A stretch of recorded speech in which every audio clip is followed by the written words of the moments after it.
Hello everyone, this is Akaim and welcome back to some more World of Warships, and today we are saying goodbye to the Tier 8 French cruiser, the Charles Martel.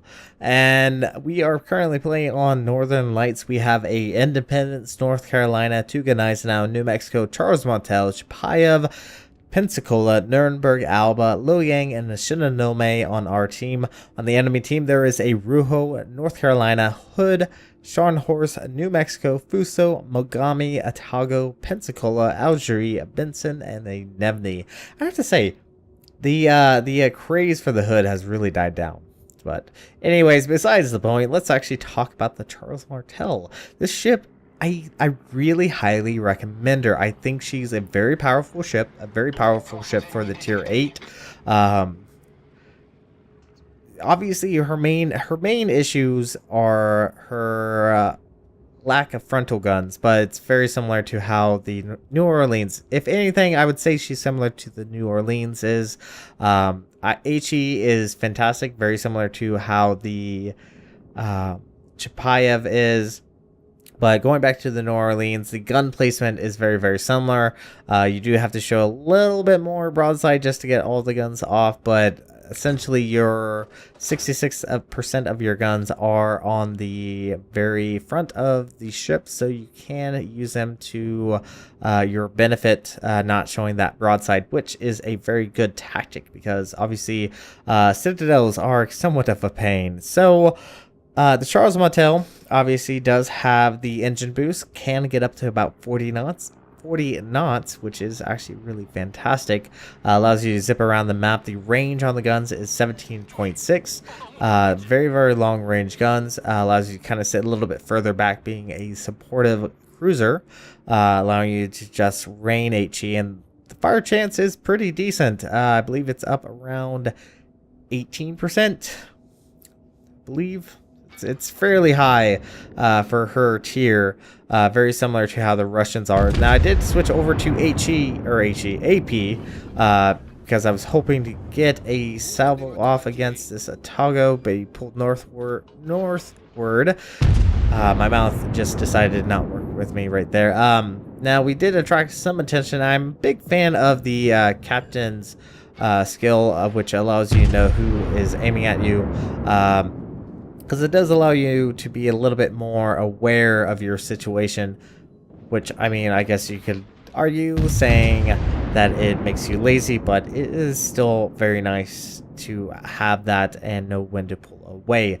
So opening up on this Fuso, we'll have to say this is a little bit hard trying to land these shots because you really can't see, but the navigator, the bottom left that you can get from Aslan, does kind of help you because it does allow you to figure out if they are pulling away. As you can see, the Fuso is pulling slightly north from us, so you can kind of aim in that direction. But we get another fire, and this is where the Charles Martel does a really fantastic job. You can get those fires.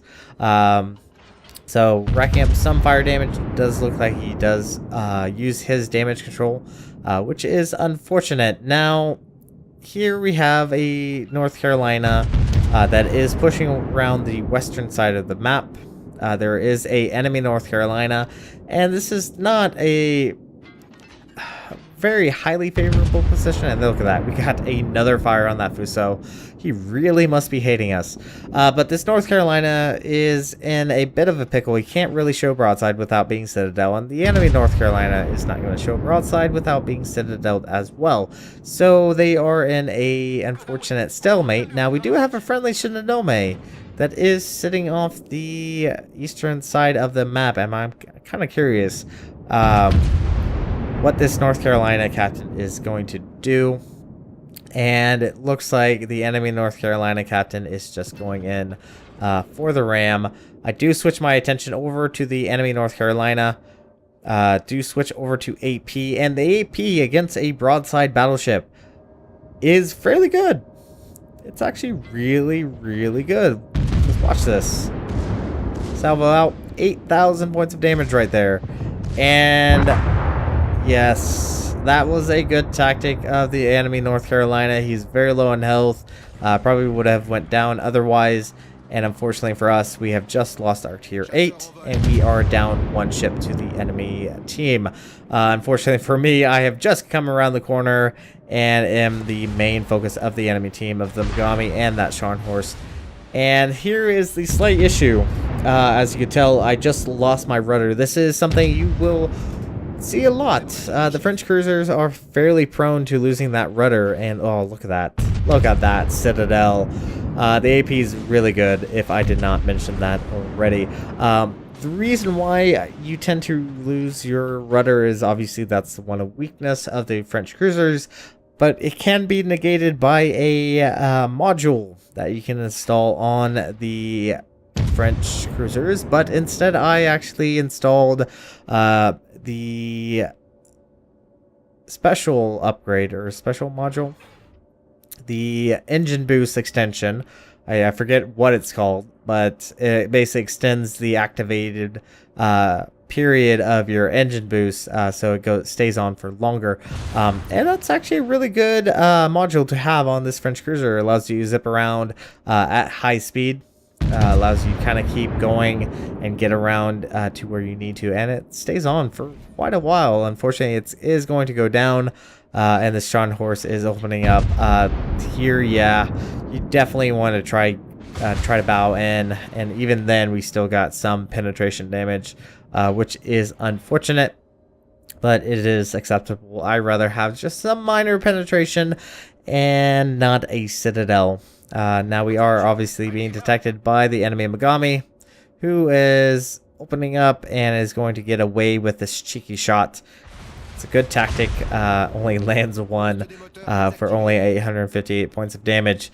So the enemy team is now at least kind of caught up with us. We are both down 3 ships, and damage-wise, we're not doing too terribly badly. 49,927.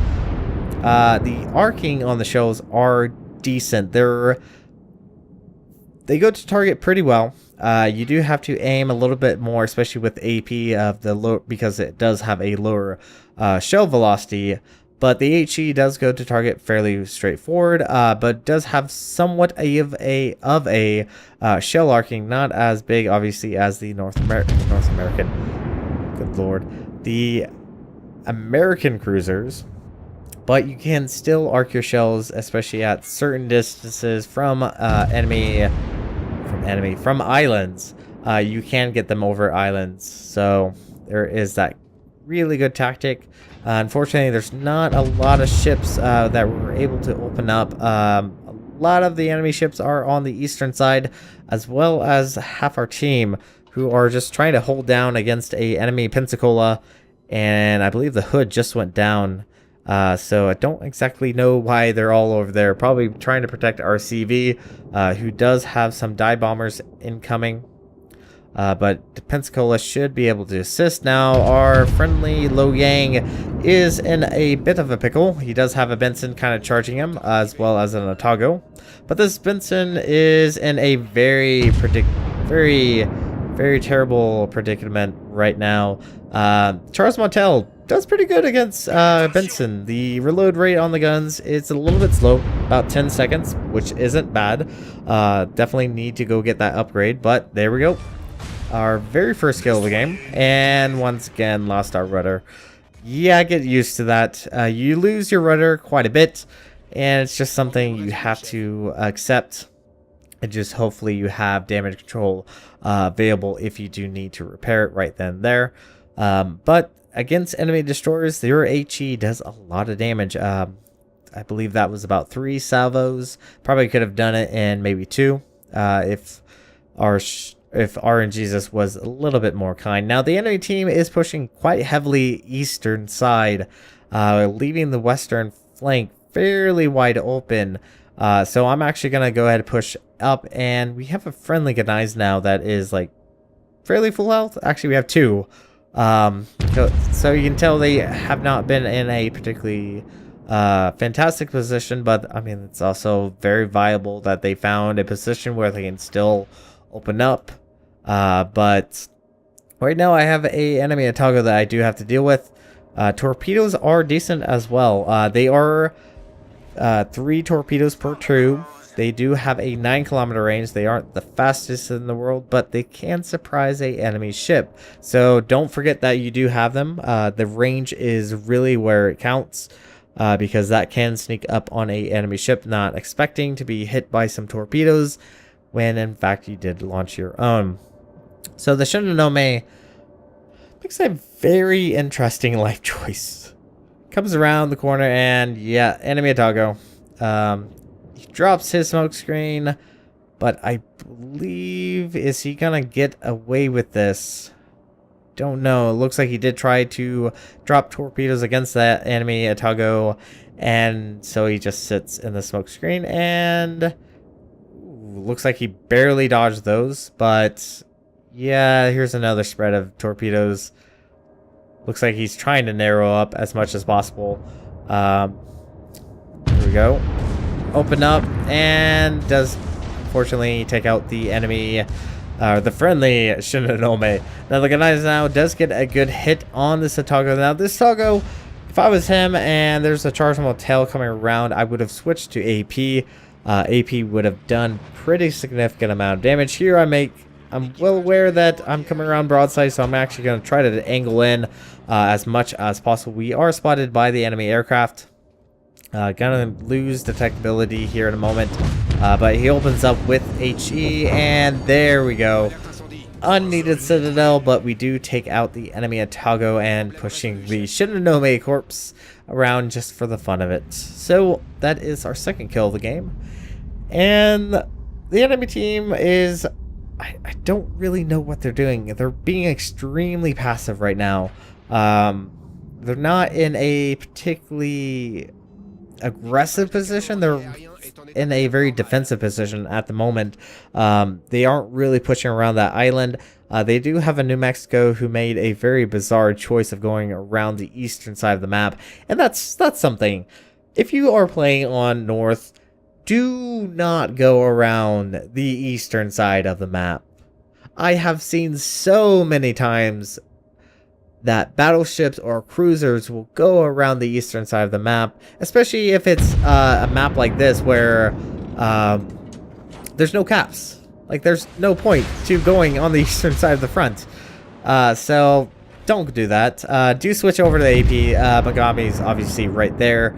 Megami's a very good fire starter and showing us complete broadside. Yeah. Okay. Well, one Citadel. Let's try it again. Let's see what happens if a Megami just sits still, showing broadside. 3 Citadels and he's dead. Don't do that. That's probably another thing. If you are playing cruiser, and if you're playing a Megami for that matter, Megamis are fairly notorious for having a very weak Citadel, but most cruisers have that. Don't sit still showing your broadside. It will not work out for you. So in a position to actually open up against the Scharnhorst is very low in health. Obviously we have attracted his attention. Time to actually kind of turn in, and HE does fairly decent amount of damage even against a Scharnhorst, but a Scharnhorst is a tier 7. I will grant you that, but most times you can get a good 4,000, 5,000 K HE salvo, depending on what ship you're shooting at. But the Scharnhorst is possibly running Adrenaline Rush. He's able to open up and, of course, lands a salvo that knocks out our front gun, which is not something I want to see, because I kind of need that front gun to deal with the enemy Scharnhorst. Probably should be able to take him out in this next salvo. Now, one thing, there is a carrier in this map, and of course Chibayev gets the kill on that Scharnhorst. Now there has been a carrier in this map this entire time. We really haven't seen him. I believe he's been focused on the oh, there he is.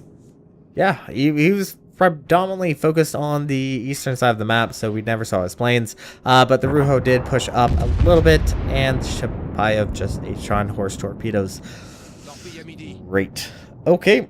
Now the Ruho was fairly close to us, but does look like he kind of pulled away.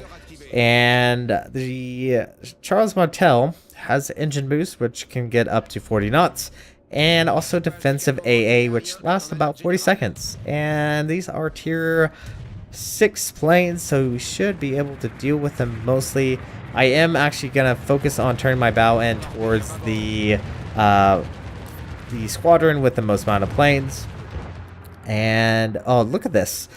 I have to say, this is very, very close, but fortunately, dodge both drops, so that is going to be a complete failed on that. Now, we do know where the Ruho is. Currently is being spotted by the friendly CV. Gonna go ahead and open up against this enemy Ruho. HE damage and fire chances very nice. So let's see. Almost 5,000 there, not too bad. Now, here I come into a predicament.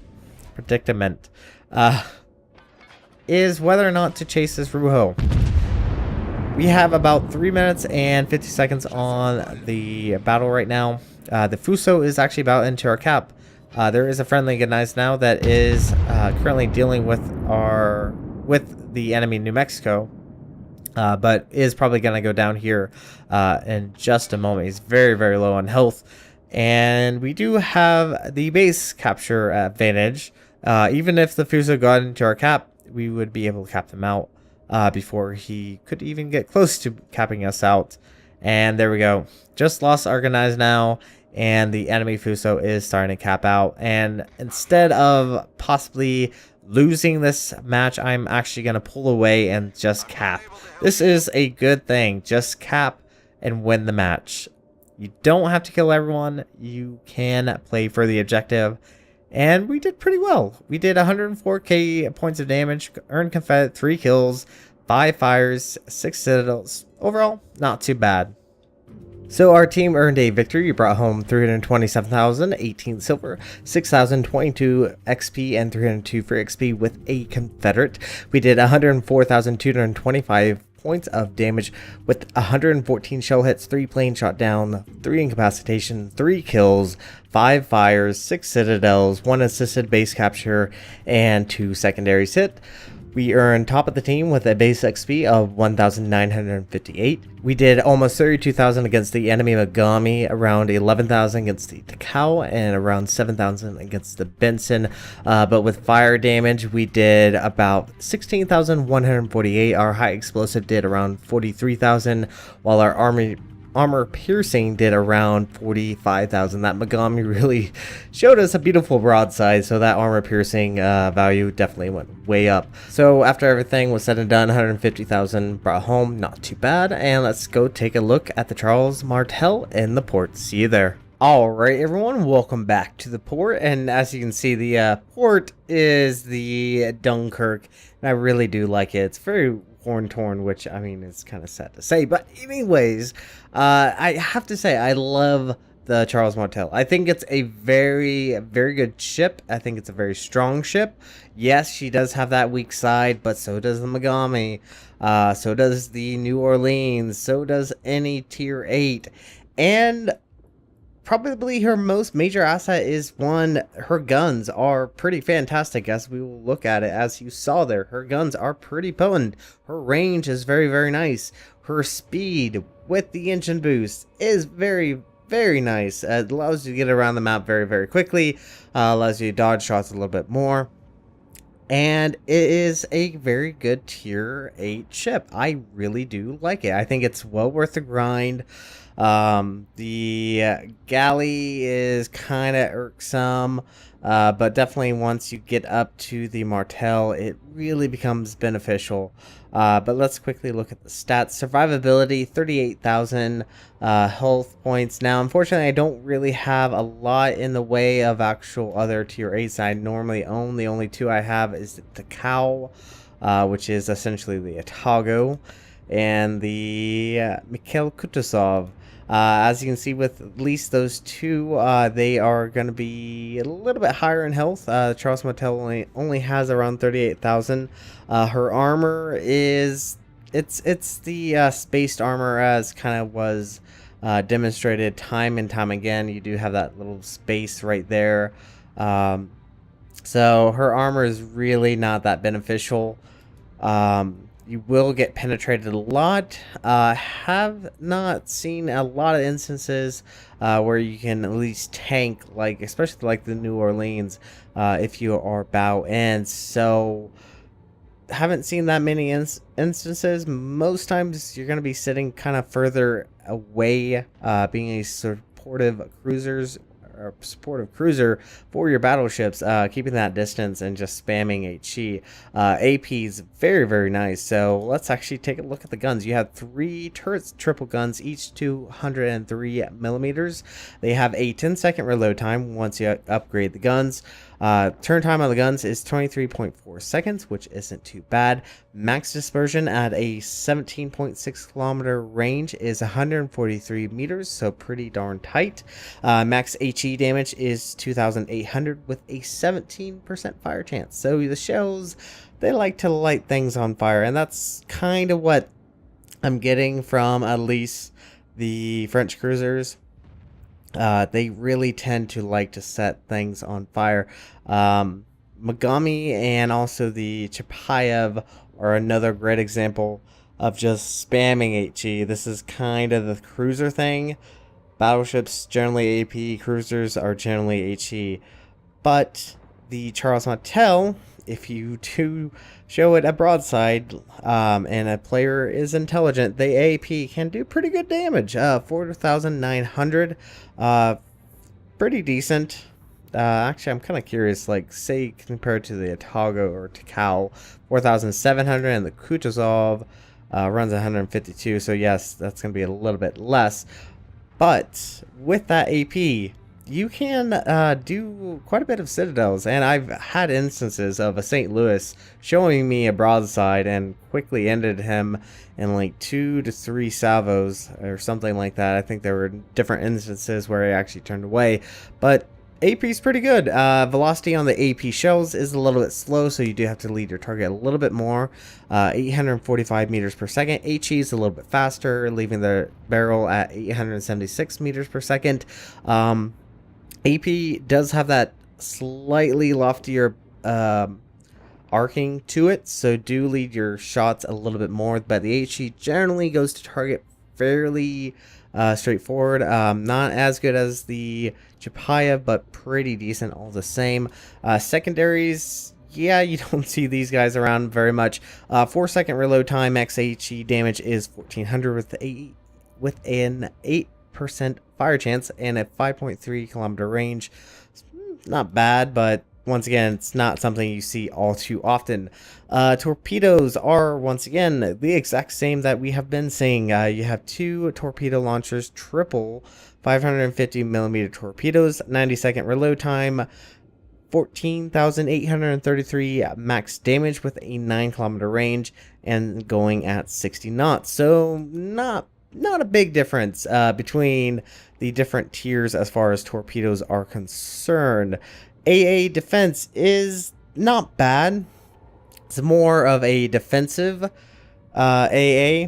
You can assist with diverting bombs from dive bombers with your defensive fire. You have 16 single 20 millimeters Mark IVs. You have 4 dual 37 millimeters ACAD. They do about 48 with 3.5 kilometer range. Then you have some Bofors, which are nice to have. 4.4 or 4x4 40 millimeters with an average damage of 64 with the 3.5, and then your secondaries also operate as additional AA. 5 kilometer range, average damage is 34. Now maneuverability is 32.5, which is about average. I believe you're just maybe a 10th bit faster than the New Orleans. American cruisers generally like to stay around that 32 knot speed. But with the engine boost and possibly even the speed flag, you can get the cruiser up to around 40 knots, which is extremely beneficial, as it does allow you to get around the map, allow you to dodge dodge shots more readily. Then the turning circle radius is 690 meters, and rudder shift time is 7.9 seconds, which isn't too bad. Concealment expert is 10.5 kilometers, which, I mean, it's not the worst thing in the world, but it's definitely not the best. Detectability range by air is 6.5 kilometers, which is pretty decent, actually. So overall, not a bad ship. Not a bad ship on stats. Moving on to the upgrades. What I would recommend first is go for this. This will save your butt in the early games, because without it, you have only a 16-kilometer range, which doesn't seem not that much less than what you will eventually get, but that additional 1.6 kilometers will allow you a little bit more time to react and hopefully dodge shots that normally would kill you outright. The B-hole will give you additional health, increase the amount of AA, as well as reducing your rudder shift time, and also your concealment goes down with the additional B-hole. So very beneficial to get that B-hole. Makes you a little bit more stealthy and a little bit more tankier as well. And then the additional upgrade to the guns, which reduces the reload speed by 2 seconds, as well as reduce the turn time on the guns by 3 seconds, and as well as decrease the AP damage by 100. So pretty good upgrade to get this gun. I would almost say if it went directly to the gun, I would get the gun upgrade first, but range is more beneficial for you in the long run when you are first getting the Charleston Hotel. As far as the upgrades, there was actually a quite recent change. 6.8 came out, and some of the unique upgrades got shifted around, and I was extremely worried, but fortunately not. The engine boost modification 1 is still the same, and I'm not going to be changing this, and I highly recommend that if you do get this and you are working up your French cruiser line, slap it on your French cruiser, because this is a nice, and probably the only one that I can really think of, with maybe might have to go back and double check on where they moved everything around, but this is probably the one I would say that is the most recommended and most useful for its positioning and for its purpose. So highly recommend that. Captain wise, not a lot has changed. I actually have 2 points on standby. I will have 4 additional points after once my captain actually gets up, so possibly get adrenaline rush, which wouldn't be too bad, but could buff my AA, especially with that. I really haven't decided. This captain is going to be something I'm going to be working on. Hopefully once I get up to tier 9, the next 4 should be fairly quick to get. At least that's what I'm hoping, but we'll see. Thank you guys so much for watching. And if you like what you saw, hit the like and subscribe button. You guys have a great and fantastic day. Zaijian.